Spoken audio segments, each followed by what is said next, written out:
À medida que o tempo vai passando e as coisas vão ganhando forma e os acontecimentos vão se desenrolando aqui no Brasil e também em várias partes do mundo, você tem naturalmente uma reação quase que imediata das pessoas.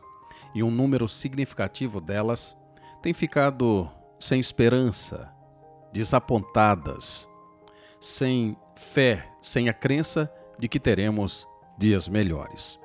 O meu vídeo de hoje é, na verdade, uma tentativa de fazer você entender que tudo o que está acontecendo faz parte de um grande projeto, de um grande plano que tem a maior de todas as autoridades por trás dela.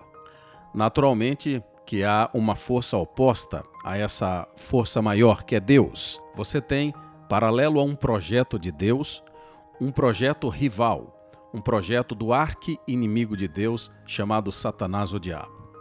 Deus tenta construir as coisas e Deus tem um propósito sempre buscando as melhores condições, buscando os melhores objetivos, buscando sempre todos aqueles valores e aquela busca da sociedade ideal que todos nós temos. Então todos nós queremos, por exemplo, que nossos filhos sejam felizes, que tenham segurança, que tenham boa educação, que nós possamos sair a qualquer hora, que possamos aproveitar do suor do nosso trabalho, que não haja injustiças, que não haja doença, velhice, morte. Todas essas coisas são coisas que profundamente nós ansiamos, nós desejamos.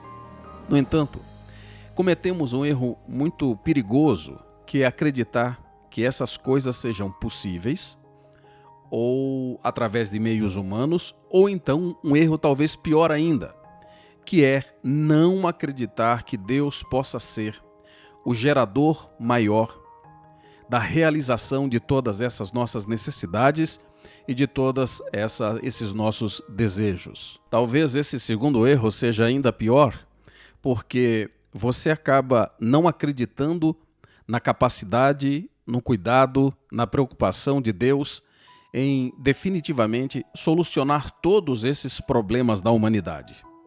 Mas meu bate-papo de hoje, minha conversa de hoje com você é para te mostrar que Deus, de fato, Ele se preocupa individualmente, Ele se preocupa com cada um de nós e Ele tem promessas específicas para cada um de nós.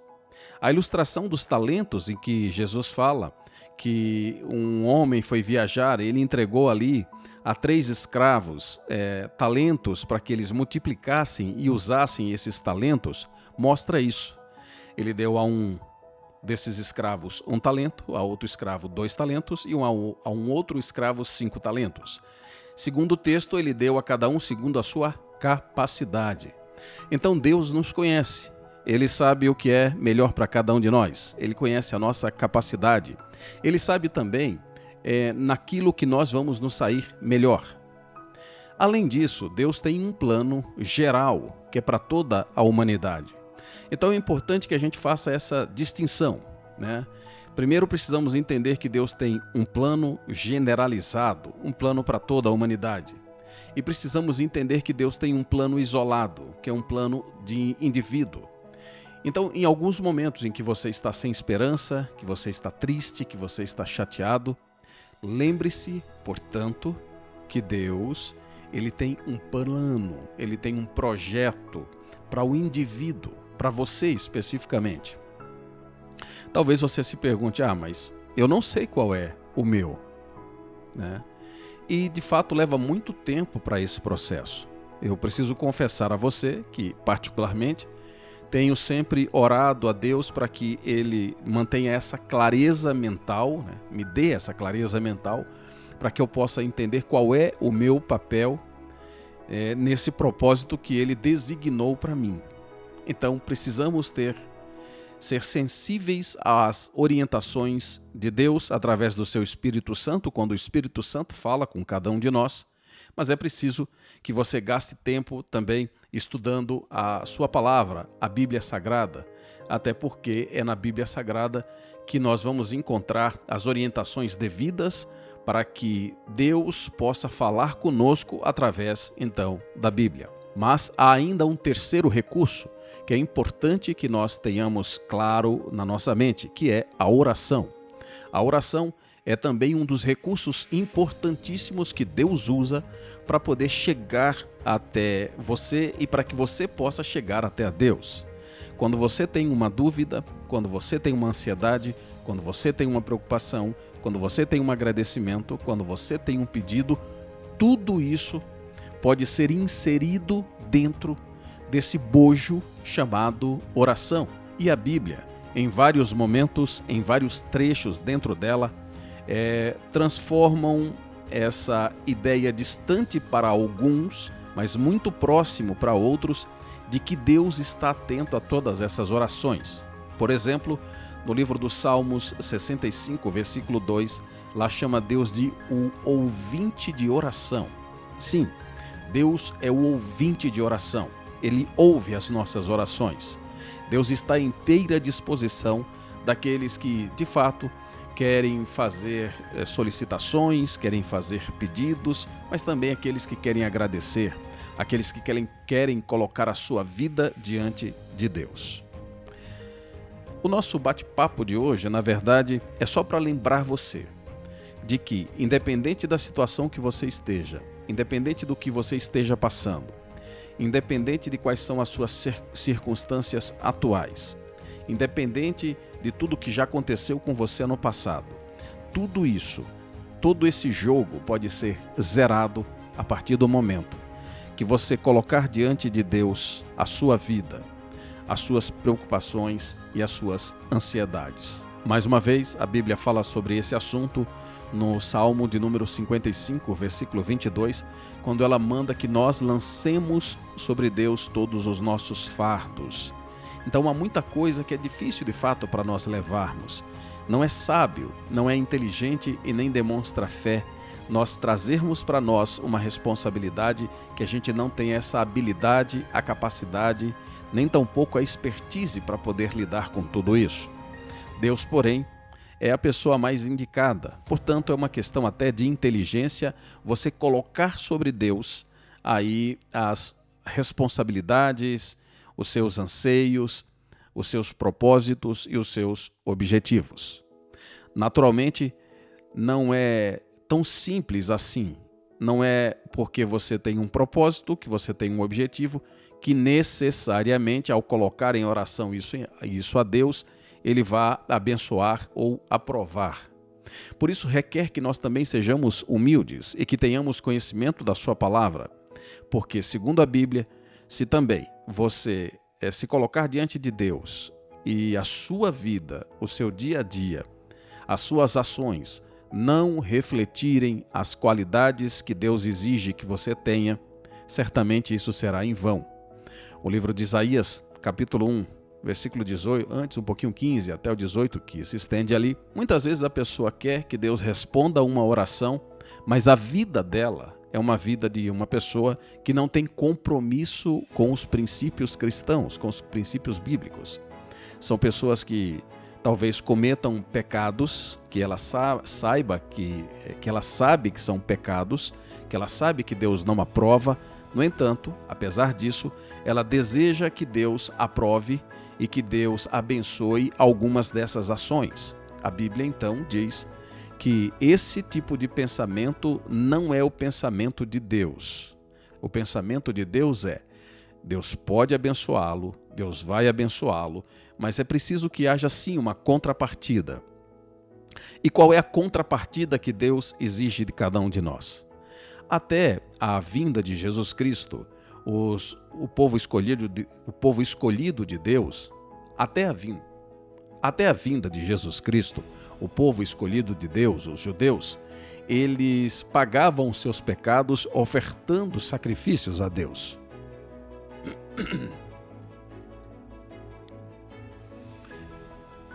Eles ofereciam sacrifícios e os sacrifícios Deus aceitava como uma forma transitória, como um vislumbre do sacrifício de Cristo. Então era transitório, né? Era só por um tempo. Daí, com a chegada de Jesus Cristo, Jesus veio e ele entregou a sua vida como sacrifício por todos os nossos pecados. Isso está no livro de Mateus, capítulo 20, versículo 28, está também no livro de João, capítulo 3, versículo 16, está em várias outras passagens bíblicas que dizem que Deus então enviou seu Filho unigênito a fim de que todo aquele que nele tenha fé não seja destruído, mas que tenha, portanto, a vida eterna. Sendo assim, em resumo, gostaria de fazer alguns lembretes para você. Lembrete número 1. Você não está sozinho e você nunca estará sozinho. Há um projeto maior, há um plano maior por trás disso tudo. E quem organizou, organiza, acompanha e vai finalizar esse projeto é a maior pessoa do universo. É o dono de tudo o que você possa imaginar. Ele é o Deus Supremo. Portanto, não há risco algum de que esse projeto fracasse. Ponto número 2. É importante você lembrar que, embora devamos depositar em alguns momentos a confiança em algumas autoridades humanas, na verdade, a nossa confiança plena, devida, precisa ser no governo de Deus, que tem Jesus Cristo como o governante supremo e que em breve, durante um período de 1000 anos, ele governará essa terra. E aí sim, nós teremos os principais problemas que nós enfrentamos hoje, todos solucionados. Quero lembrar a você que a Bíblia é o instrumento usado por Deus para gerar conhecimento para você. E que, através desse conhecimento, você pode equacionar a sua vida ali com a vontade de Deus. E isso vai permitir que você receba o Espírito Santo de Deus. E ao receber o Espírito Santo de Deus, você vai poder, então, se aproximar de Deus a ponto de poder chamá-lo efetivamente de Pai, como você sendo um filho gerado pelo Espírito Santo. Não esqueça também do poder da oração. A oração está à sua disposição, à minha disposição, à disposição de todos nós 24 horas por dia. E essa oração pode ser fundamental para Deus abrir a nossa mente, mas também para muitas outras questões da nossa vida. E por último, quero lembrar a você que o reino de Deus, em breve, aí sob a chefia de Jesus Cristo, virá para cá, destruirá todos os governos atuais e será estabelecido uma nova gestão, um novo governo em que Jesus será então o rei definitivo e ele vai governar a terra por 1000 anos. Durante esse período não haverá doença, velhice, morte, as pessoas não irão sofrer mais, não haverá tantas injustiças, não haverá corrupção, políticos vagabundos, mentirosos, o comunismo será totalmente erradicado e Satanás, que é o dono, o sujeito que criou tudo isso aí, será preso. E quero lembrar para você que todas essas ideologias políticas que existem hoje foram criadas, mas que não têm relação nenhuma com Deus. Se há algum tipo de relação, certamente é com o seu arqui-inimigo, Satanás, o diabo. Mas ele será preso durante 1000 anos. E aí sim, durante esse prazo de 1000 anos, a humanidade vai presenciar uma época como ela nunca presenciou durante toda a sua história. Todos os grandes males, todos os grandes problemas, tudo que nós enfrentamos hoje de doentio, de ruim, tudo isso será eliminado definitivamente, de uma vez por todas. E aí nós poderemos sim viver tudo aquilo que nós gostaríamos sob a chefia, o governo de Jesus Cristo. Espero que você tenha gostado aí desse nosso conteúdo. Não esqueça de colaborar com o meu trabalho independente. Aqui você pode fazer essa colaboração, você percebe aí no card do vídeo. E como sempre, nós nos encontramos no próximo vídeo. Até logo mais. Tchau, tchau. Tenho percebido como uma grande parte das pessoas está desorientada, sem esperança e desalentadas. Grande parte disso acontece porque as pessoas concentraram demais as suas atenções apenas em um foco. Já se diz por aí que você não pode pegar todos os seus ovos e colocar na mesma cumbuca, na mesma cesta, porque se cair, naturalmente pode quebrar todos os ovos. É o que fizeram em relação à política no Brasil. Muitas pessoas, especialmente os conservadores e uma parte dos cristãos, colocaram a sua esperança justamente no governo humano. E aí, a gente sabe o desenrolar de tudo o que aconteceu no país, isso acabou desapontando muita gente e por conta disso, essas pessoas estão sem esperança. Mas será que há motivos reais para nós termos esperança? Será que nós podemos acreditar que as coisas vão mudar? Bem, esse é o tema do nosso vídeo de hoje e eu quero que você acompanhe até o final. Antes de adentrar nesse assunto, deixa eu me apresentar. Eu sou Adalex Góes, jornalista independente que transformo notícias e informações em opinião com um único propósito: ajudar você a poder sair da sua bolha. Naturalmente, para que você saia da bolha, eu preciso que você me ajude a ajudar você a sair da bolha. Eu estou com um projeto, é um projeto grandioso, e nesse projeto eu preciso que você colabore. E como você pode colaborar? Bem, eu tenho aqui um Pix que você pode fazer a sua colaboração pelo valor que você quiser. O objetivo é nós termos uma plataforma e poder desenvolver e produzir conteúdos que você não encontra na mídia tradicional. A gente sabe como o processo da mídia tradicional ela é enviesada. Ela tem um lado e não é o nosso lado. O pior não é só isso, é que eles fazem isso e acabam manipulando um grande número de pessoas. E nós fazemos o trabalho oposto disso. A gente quer desfazer o mal que a imprensa tem feito. Para isso, eu preciso que você colabore com o meu trabalho independente. Você está vendo logo aqui abaixo no vídeo que tem um Pix e você pode colaborar com qualquer valor. Fica à sua inteira disposição. Qualquer valor é bem-vindo e eu conto com a sua colaboração. Em breve, vou trazer informações para os assinantes aqui, para uma área de membros, para uma comunidade fechada em que a gente vai poder falar abertamente sobre todos os temas e eu vou poder dar mais atenção a vocês. Já estou providenciando isso e a gente vai voltar então a falar oportunamente sobre esse assunto. Mas vamos lá, vamos ao assunto de hoje.